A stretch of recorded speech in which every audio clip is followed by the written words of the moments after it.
नमस्कार, मैं आपके साथ केके राणा। इंडिया फौज देख रहे हैं आप। बड़ी खबर के साथ बुलेटिन की शुरुआत करेंगे। ज्ञानवापी मामले को लेकर कोर्ट में सुनवाई आज जिला कोर्ट में दोपहर 2 बजे शुरू होगी सुनवाई।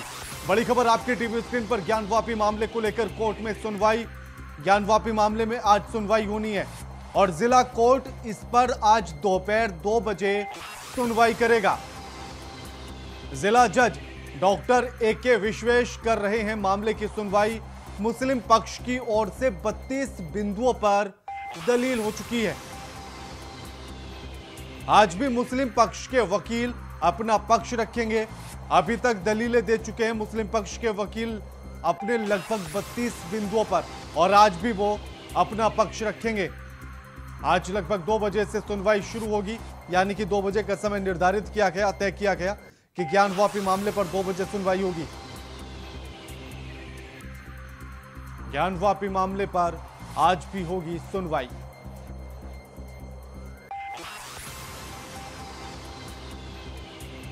वाराणसी से बड़ी खबर आपके टीवी स्क्रीन पर।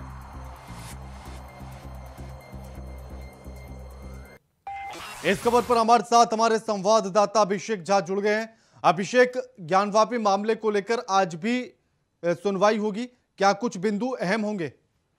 देखिए, दो महत्व मुस्लिम पक्ष की ओर से और हिंदू पक्ष की ओर से अलग अलग दावे किए जा रहे हैं। जो सबसे बड़ा मामला है वो है इस मामले की पोषणीयता का, मेंटेनेबिलिटी का, यानी कि ये मामला कहीं स्टैंड करता है या नहीं करता है, इसकी वैधानिकता क्या है, नहीं है। ये सुप्रीम कोर्ट के आदेश के बाद सिविल जज के बेंच से जिला जज को सौंपा गया था और 84 कार्य दिवसों के भीतर में इसका फैसला देना है। करीबन 4 दिन, माफ कीजिएगा, 4 दिन सुनवाई हो चुकी है और 84 दिनों में करना है। ग्रीष्मकालीन छुट्टियों के बाद आज फिर से एक बार सुनवाई शुरू हो रही है और जुलाई में भी बड़ा हंगामेदार यहाँ अदालत का माहौल होने वाला है। मुस्लिम पक्ष की ओर से ये दलील दिया जा रहा है कि जिस आदि विश्वेश्वर के मिलने की बात की जा रही है या जिस श्रृंगार गौरी की बात की जा रही है, वो 1935 के दीन मोहम्मद मामले के मुताबिक पहले से ही वक्त की प्रॉपर्टी है और उसके कैरेक्टर को बदला नहीं जा सकता है। वहीं दूसरी ओर हिंदू पक्ष जो अपनी ओर से तर्क रख रहा है, जो प्रमुख तर्क है, वो ये रख रहा है कि 1991 के उपासना स्थल कानून के हवाले से जो कहा जा रहा है कि उसके धार्मिक चरित्र को बदला नहीं जा सकता है, तो हिंदू पक्ष ये मांग कर रहा है कि उसका धार्मिक चरित्र क्या है ये पता लगाया जाए, ना कि ये कि उसका चरित्र कैसे बदला जाए। तो ये बड़े तकनीकी पहलू हैं और अदालत में इन तमाम जो महत्वपूर्ण बिंदु हैं हिंदू पक्ष और मुस्लिम पक्ष की ओर से, उसको लेकर के अलग अलग दलीलें, अलग अलग जिरह जो है वो दोनों पक्षों की ओर से किए जा रहे हैं। जो राकेश सिंह वर्सेस जो अन्य का मामला है, जिसके आधार पर ये सुनवाई आगे बढ़ी और कमिश्निंग की कार्रवाई हुई, ज्ञानवापी मस्जिद का पूरा सर्वे हुआ, बड़ा हंगामेदार माहौल था पूरे मई महीने का और बहुत ही हंगामा मचा था। उसी में वजू खाने को सील करने का आदेश दिया गया। तो ये तमाम जितने भी मुद्दे हैं, इस पोषणीयता के ऊपर में जो फैसला आएगा उस पर भविष्य निर्भर करता है। अगर ये पोषणीयता के कानून का हवाला देते हुए मामले को अगर खारिज कर दिया जाता है कि ये सुनवाई के लायक नहीं है लोअर कोर्ट के, तो निश्चित तौर पे जो बाकी अन्य मामले हैं वो स्वतः ही खत्म हो जाएंगे। वहीं अगर ये कह दिया जाता है कि हाँ ये धार्मिक चरित्र निर्धारण का ही मामला बनता है, तो कहीं जो कमीशन की रिपोर्ट है और जो तमाम चीजें हैं उस पर सुनवाई फिर आगे बढ़ेगी। उसके बाद मामला कहीं ना कहीं ज्ञानवापी मस्जिद का आगे बढ़ेगा। तो ये बहुत ही महत्वपूर्ण मामला है जिसकी सुनवाई सुप्रीम कोर्ट के जो जज हैं उनके फैसले के बाद जिला जज सुनवाई कर रहे हैं और 84 कार्य दिवसों के भीतर इनको जो है अपना फैसला सुना देना है। और सबसे महत्वपूर्ण मामला है, इसलिए दोनों तरफ के जो वकील हैं उन्होंने अपनी ओर से पूरी जो तारीख की है और 35 दिनों के बाद, ग्रीष्मकालीन अवकाश के बाद आज एक बार फिर से जो है अदालत बैठेगी और 2 बजे के बाद सुनवाई शुरू होगी। जबरदस्त बहस होने की उम्मीद है। और अभिषेक, आज सुनवाई 2 बजे के आसपास होगी। किस तरह से कानून व्यवस्था और सुरक्षा के इंतजाम किए गए हैं आज? देखिए, कानून व्यवस्था और सुरक्षा की अगर बात की जाए तो हमने देखा है कि पूरे देश की मीडिया जो है इस घटना को और इस सुनवाई को कवरेज करने के लिए बनारस में आती रही है। तो कचहरी परिसर के बाहर ही उनको रोक दिया जाता है। उसके अलावा अदालत परिसर में, यानी कि जहां बेंच बैठती है, वहां पे किसी भी तरीके का मोबाइल कैमरा या किसी तरह का मोबाइल ले जाने का या किसी केस से जुड़े हुए जो लोग होते हैं केवल वही अंदर जा सकते हैं। उसके अलावा कोई बाहरी अंदर प्रवेश नहीं कर सकता है।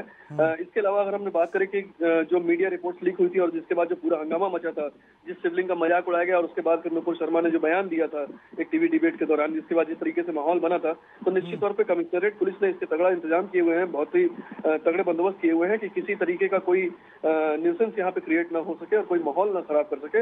इसको लेकर के तमाम जो सोशल मीडिया से निगरानी से लेकर के तमाम ऐसी चीजें की जा रही है। इस बीते महीने में जो छुट्टियों के दिन थे उस बीच में कई गिरफ्तारियां बनारस में हुई हैं, हिंदू पक्ष की ओर से हुई है, मुस्लिम पक्ष की ओर से हुई है। तो इस तरीके से जो कमिश्नरेट पुलिस है उसने सुरक्षा व्यवस्था का पूरा इंतजाम अपना मुकम्मल कर रखा है और आज से फिर सुनवाई शुरू हो रही है। तो कमिश्नरेट पुलिस भी अपनी ओर से पूरी तरह से चाक चौबंद दिख रही है। शुक्रिया अभिषेक आपका हमारे साथ ये तमाम बातचीत करने के लिए। आज मुख्यमंत्री योगी आदित्यनाथ शाम 4 बजे आम महोत्सव का उद्घाटन करेंगे। इस दौरान यूपी मैंगो बुक भी लॉन्च की जाएगी। इस महोत्सव में आम के तरह तरह के व्यंजनों के स्टॉल लगेंगे। प्रदेश की राजधानी लखनऊ में 4 दिन तक चलने वाले इस महोत्सव में विशेषज्ञों के माध्यम से किसानों को लाभान्वित किया जाएगा।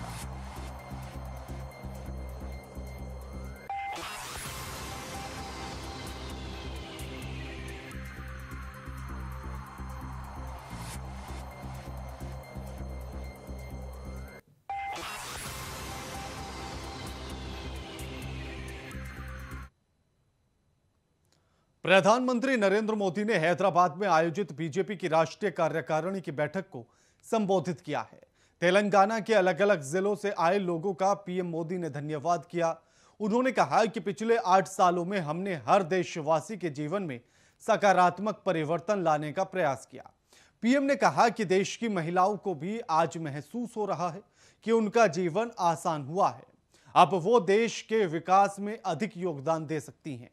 बीजेपी सरकार की नीतियों का लाभ सभी को बिना भेदभाव के मिल रहा है। यही तो सबका साथ सबका विकास है। इसी वजह से आज देश के सामान्य नागरिक का बीजेपी पर इतना भरोसा है। आज राज्य में भी हमने देखा है कि भाजपा की डबल इंजन की सरकार में लोगों का विश्वास बढ़ा है।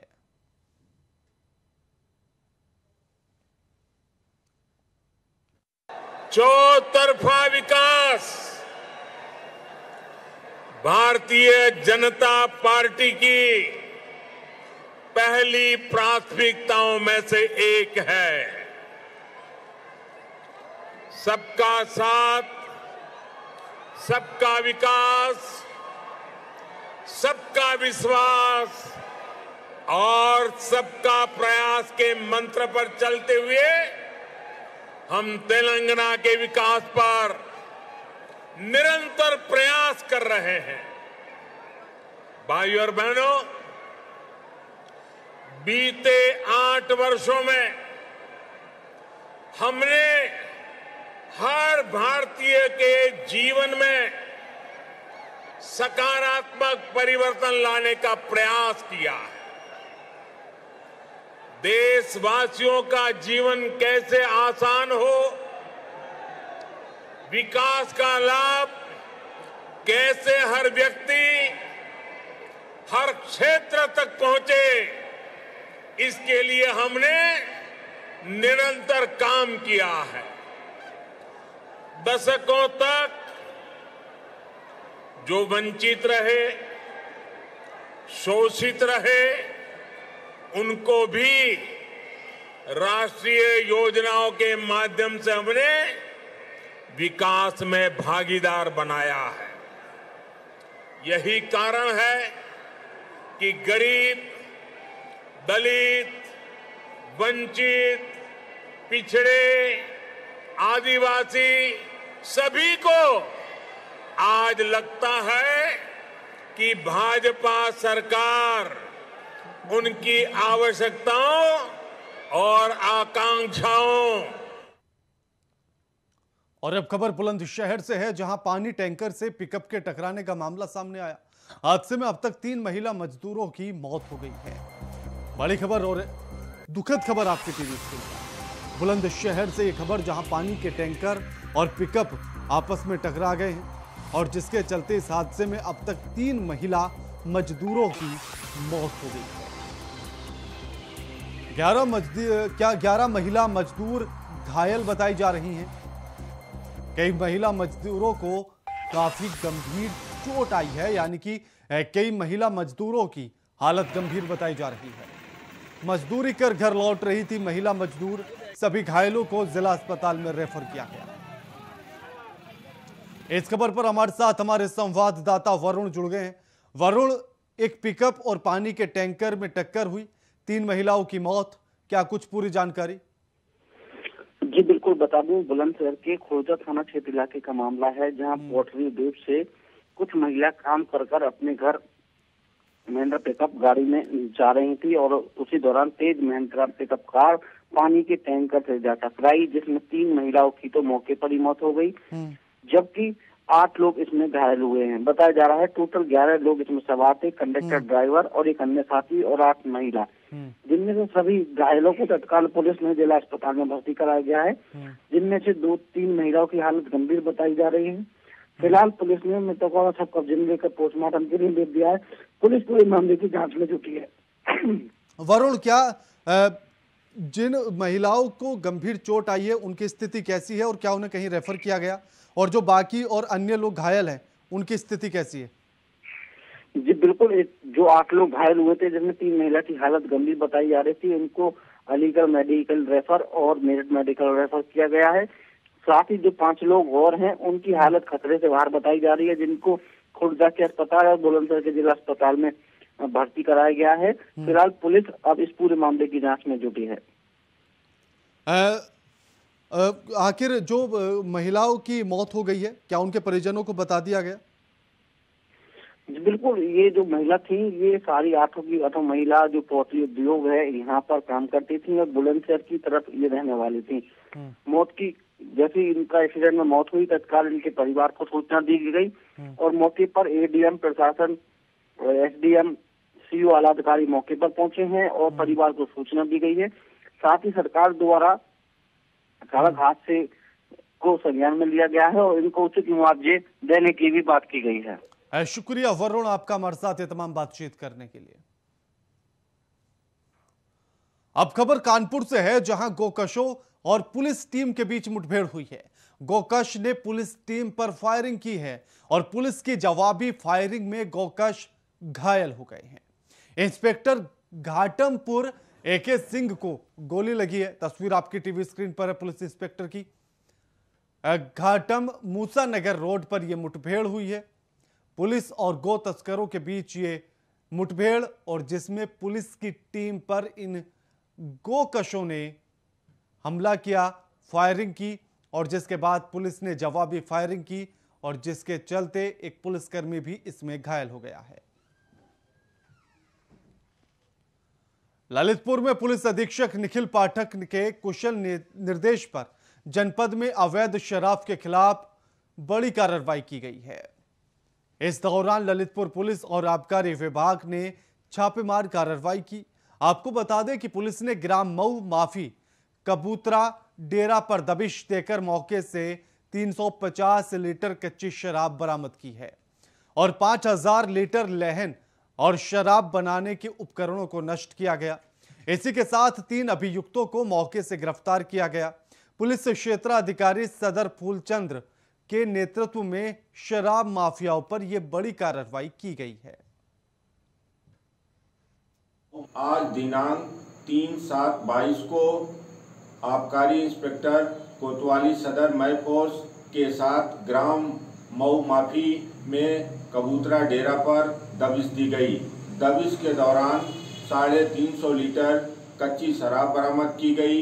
मौके से 3 अभियुक्त गिरफ्तार किए गए।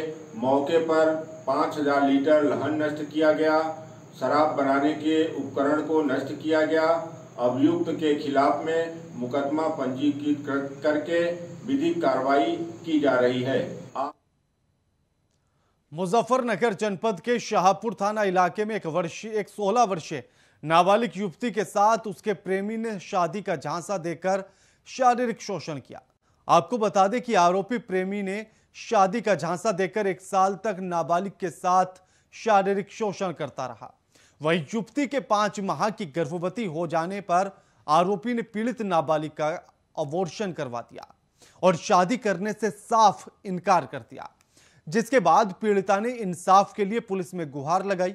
वहीं पुलिस ने तत्काल आरोपी प्रेमी सहित माता पिता पर केस दर्ज कर मामले में गिरफ्तारी के प्रयास शुरू कर दिए हैं। कल थाना शाहपुर पर एक महिला ने ये प्रार्थना पत्र दिया था कि एक लड़का उसकी पुत्री को प्रेम जाल में फंसा करके शादी का झांसा दे करके उसके साथ अवैध संबंध स्थापित किए और उसके बाद गर्भपात करा करके उसे छोड़ दिया है।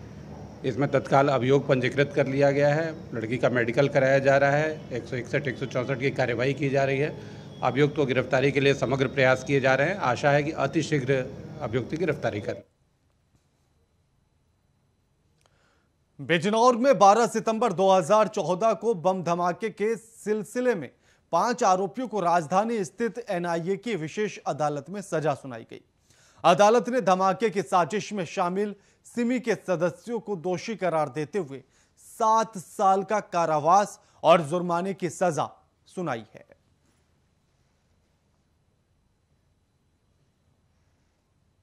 बहुत बड़ा एक धमाका हुआ था। यहाँ चोरी छिपे सिमी के आतंकवादी रह रहे थे। श्रीमती लीलो देवी पत्नी स्वर्गीय धनु सिंह के मकान, ये मोहल्ला जाटान जहाँ मैं खड़ा हुआ हूँ, ये मोहल्ला जाटान है। फिर क्या हुआ? उसके बाद बहुत बड़ा धमाका हुआ और माचिस की तिल्ली से वो अब खबर बिजनौर से आपके टीवी स्क्रीन पर है। आपको बता दें कि बिजनौर में सिलसिलेवार बम धमाके हुए 2014 में। उसके बाद से जो उसके 5 आरोपियों को पकड़ा गया था, उन्हें एनआईए की विशेष अदालत में पेश किया गया और जहां उनको सजा सुनाई गई है। उन 5 दोषियों को, उन 5 आरोपियों को 7 साल की सजा सुनाई गई है। एनआईए की स्पेशल कोर्ट में 7 साल की सजा सुनाई गई। तस्वीरें आपकी टीवी स्क्रीन पर हैं।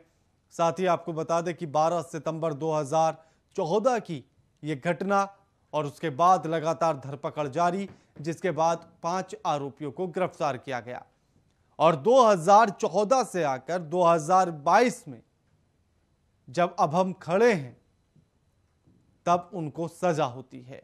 यानी कि देर आए दुरुस्त आए, या फिर यूं कहा जाए कि देर है अंधेर नहीं है। इंसाफ हो गया है आरोपियों को, अन्याय करने वालों को, और ऐसे आतंकियों को सजा सुना दी गई है और ये कानून की एक बड़ी जीत के तौर पर देखा जा सकता है।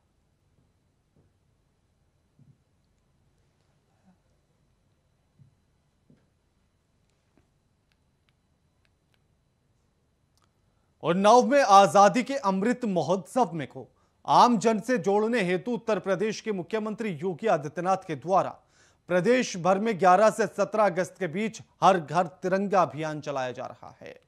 इस अभियान के अंतर्गत प्रत्येक जनपद के प्रत्येक घर पर राष्ट्रीय ध्वज लहराने की योजना है। इसके लिए प्रत्येक जनपद को लक्ष्य व दिशा निर्देश भी दिए गए हैं। इसी क्रम में उन्नाव जिले में हर घर तिरंगा अभियान को नया आयाम देते हुए उन्नाव के सीडीओ दिव्यांशु पटेल ने जिले के सभी 16 ब्लॉक में 100 फीट ऊंचा तिरंगा लहराने की योजना बनाई। सीडीओ ने ब्लॉक के अधिकारियों के साथ हुई बैठक में यह प्लान तैयार किया। रविवार को पूजा अर्चना के साथ इसकी शुरुआत हो गई। वहीं सीडीओ दिव्यांशु पटेल की पहल की और मुख्यमंत्री योगी आदित्यनाथ ने ट्वीट करके इसकी सराहना की है।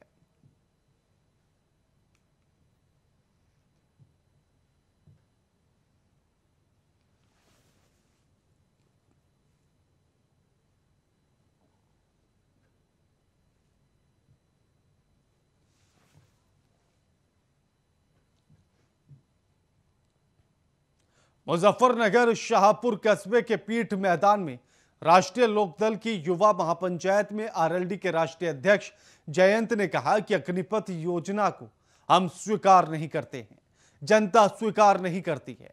देश के नौजवानों के साथ खिलवाड़ हो रहा है, आर्मी के साथ खिलवाड़ है, देश की सुरक्षा के साथ खिलवाड़ है, इसलिए हम इसका जमकर विरोध कर रहे हैं। वहीं जयंत चौधरी ने कन्हैया लाल की हत्या पर कहा कि कन्हैया की हत्या बहुत ही शर्मनाक और एक अमानवीय कृत्य घटना है। इसकी पूरी सजा आरोपियों को मिलनी चाहिए। वहीं उन्होंने कन्हैया लाल के हत्यारों का वायरल हो रहे फोटो पर कहा कि जब दिमाग का पर्दा बंद हो जाता है तो लोग ऐसी विचारधारा से जुड़ जाते हैं और जो बीजेपी में जाते हैं उन्हें ट्रेनिंग मिलती है इन चीजों की। शायद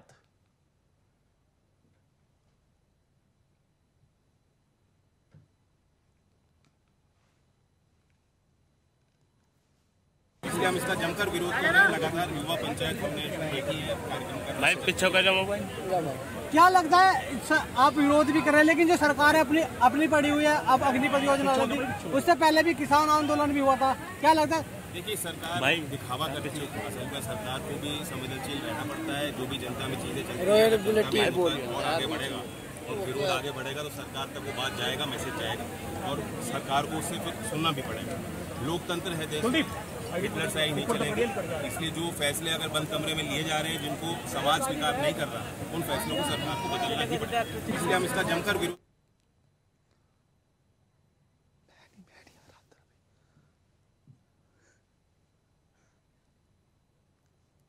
गुजरात विधानसभा चुनाव को लेकर आम आदमी पार्टी के नेता पूरे राज्य में ताबड़तोड़ दौरे कर रहे हैं।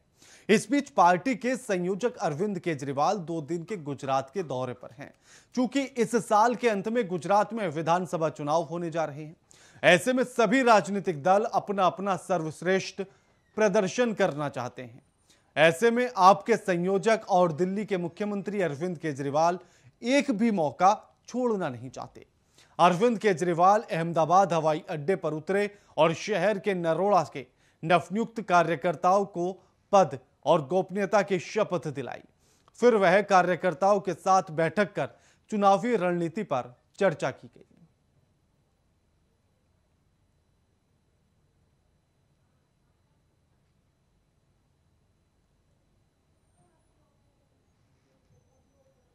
कांग्रेस पे भरोसा किया, कांग्रेस को खूब वोट दिया, लेकिन कांग्रेस के लोग छोड़ के चले गए, तो इसीलिए बीजेपी के अंदर बहुत अहंकार आ गया है। इस बार लोग बहुत उम्मीद के साथ आम आदमी पार्टी की तरफ देख रहे हैं। अभी हम सीधे वहां जाएंगे। आज लगभग 7,000 साढ़े 7,000 पदाधिकारियों को शपथ दिलाई जाएगी। इतने कम समय के अंदर इतने बड़े स्तर पे संगठन का विस्तार कोई मामूली बात नहीं है। तो जाहिर तौर पे लोग, आम लोग जो हैं गुजरात के, वो बहुत बड़ी संख्या में आम आदमी पार्टी के साथ जुड़ रहे हैं उम्मीद के साथ। बुलेटिन में फिलहाल इतना ही। नमस्कार।